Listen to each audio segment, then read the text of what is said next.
So the other night, I witnessed a miracle. I was about 30 minutes into watching Netflix's new film, All Quiet on the Western Front, when I looked over and saw Mrs. Big Dave not only watching the film, but having put her phone down to do so. Just so you all understand why this is officially a miracle, Mrs. Big Dave hates war films and had given me a solid ear bashing about even putting this one on in the first place. So what was it about this film that had somehow caught her attention, and what did yours truly think of it? Join me after my short but snazzy theme tune to find out. Big Dave's Big Reviews. Big Dave's Big Reviews. I'd just like to take a quick moment to ask you to be a diamond and subscribe to the channel. We're very new, so if by some miracle we make it big, you'll be able to boast to all your mates that you were one of the original subscribers. Win-win for us all. So All Quiet on the Western Front is obviously a remake of the classic 1930s film, which itself is based upon the book released in 1929 by Eric Maria Remarque. Now this book has long been on my to-read list, and that's a list that's longer than the health and safety regulations my plumbing company has broken this year. But anyways, Remarque served in the Imperial German Army during World War I before suffering shrapnel wounds that saw him discharged, though he later recovered. And it's this first-hand experience that makes the original film and this remake feel so authentic. Remarque experienced what we're seeing, and there's just no substitute for that. The film begins with our main character, Paul Baumer, and his schoolmates incredibly excited by the prospect of joining the German war effort. They're spurred on by their youthful exuberance and older men delivering speeches exalting them to win glory for Germany. Now we, the audience, of course know what's in store for these poor lads, making these scenes all the more poignant. Who wouldn't be affected by watching a bunch of happy, young, patriotic lads naively running into the military meat grinder? And so it proves in the film, as the boys have barely reached their trench before coming under artillery fire. The suddenness of their realisation about how bad things are going to be for them really hit me hard. These lads likely had bright futures waiting for them, but so many wouldn't get a chance to experience them, as instead they're thrown into circumstances too terrible for most of us even to imagine. The film shows this brilliantly, starting off with young soldiers fighting and dying, only for their clothes and weapons to be cleaned and repaired for Paul and his friends to use. A terrible machine that takes young boys and turns them into soldiers, and more often than not, corpses. We then experience the war through Paul and his friends' eyes, both the terror and monotony of the front lines and the brief rest periods as they're rotated into reserve positions. We also see the juxtaposition of Paul's life to that of the German generals and politicians who have gotten him into this mess and continue to waste their soldiers' lives in such a frivolous manner. And this is never more true than later in the film when the lunatic generals order one final attack, despite the peace agreement being mere hours away. Their justification for this is as absurd as the war itself. It's not the most historically accurate moment in the film, but it does get the message across loud and clear to the viewer. The soldiers' lives were utterly expendable in a game played by the politicians. Now I like to think that modern society would never accept these kind of losses, or have my doubts in these times.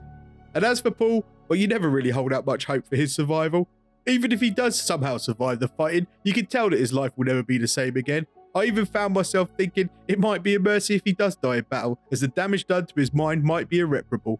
And that's why actor Felix Kammerer deserves huge praise for his portrayal of Paul. He's sympathetic, naive, dutiful and brave, but oh so clearly damaged.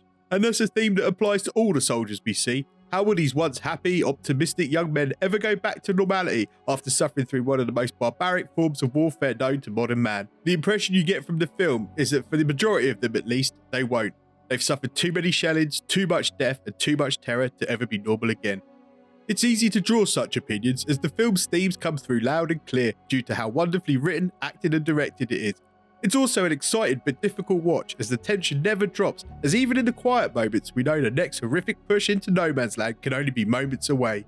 The combat scenes are particularly well done, which is obviously important given how much of the film's time is dedicated to watching the two sides fight. It wasn't all great though. I found the music to be a bit distracting. Not much of the film is actually scored, so on those moments when it does come in, it can be a bit jarring. I also found how distracted Paul was during some of the earlier combat scenes to be a little bit unrealistic. I understand the film is trying to portray the impact the horrors of war are having on the poor lad, but you'd think when faced with tanks and flamethrowers, it'd be a little bit more focused on survival.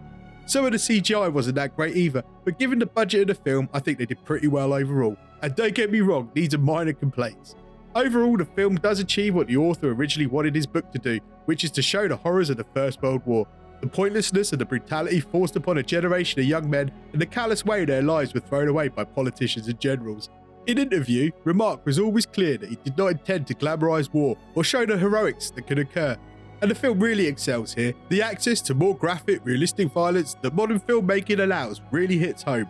And don't get me wrong, the 1930s film had some pretty gory elements too, as the official film rating system wasn't in place until after the film was released. Still, the modern depiction of violence and gore gives the combat scenes that extra realism, and therefore just that little bit more punch. More than anything, however, the theme of this film is the impact of war on young men's lives, and this film is exceptional at keeping this thought front and centre in your mind throughout. To show how effective this film was for me, about 45 minutes in, I found I couldn't stop thinking about my favourite author, J.R.R. Tolkien, who famously fought at the Battle of the Somme. The Lord of the Rings pretty much shaped my entire young life as I read it repeatedly, so I couldn't help but think how different it might have been had Tolkien, like so many thousands of other young men, died that day. Which also makes you wonder how many geniuses weren't so lucky and how many great works of literature, art and science were lost in the mud of Western Europe. Doesn't really bear thinking about, does it? Bloody hell, you've made it to the end of the show. Well done you. Now, if you could be a diamond and subscribe to the channel and hit the notification bell, that will make sure we can keep in touch in future. Please also drop a like on the video and maybe even comment below. A bit of banter is always welcome. I'd like to wish you all the best. Until next time.